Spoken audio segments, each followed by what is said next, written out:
后来继续来看台北市一个男子，伊的妈妈过身，因为伊长期住伫美国，所以无及时来办理着继承登记，结果竟然互诈骗集团假造遗嘱，甲名下千外万的房产总过户拍卖，伊全去告士林地政放行假的遗嘱，害伊的财产互侵害。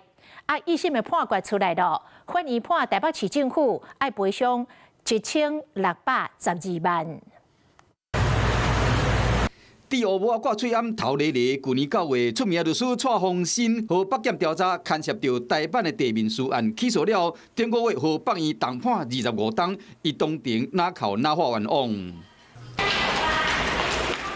同一个集团内，佫交结一个姓尤的书记官，这个案竟然是诈骗案当中上大的受害案例。因的主谋是蔡尚岳经营房地产的公司，专门经一寡地政局公告无人继承遗产下手。交结律师蔡宏新姓尤的书记官，原认行政人员甲里长伪造违建书，专案不法所得将近1亿5千万。一个被害人姓氏的查甫人，因老母过身后，因为拢住伫美国，无及时办理继承登记，和诈骗集团用假违建书将名下几千万的房地产过户拍卖。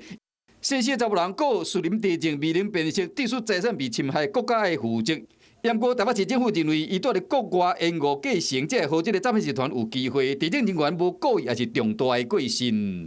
士林地方法院认为讲，士林地政敢若形式的审查，和这个假遗嘱进入登记，依照土地法判台北市政府赔1612万加利息，等于是全民爱出钱。那我们事后还是会再评估这个案件要不要再继续上诉，那还是会要看那个之后法官的验证，然后我们是会再以那个相关的评估的结果办理。寺に隣接する3200平米の土地。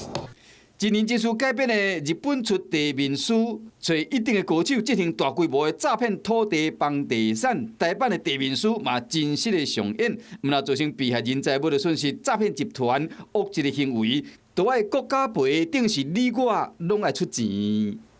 Hello， 我是蒋欣梅，想要抢先掌握最及时的新闻资讯吗？赶快订阅、按赞、开启小铃铛，锁定华视新闻 YouTube 频道。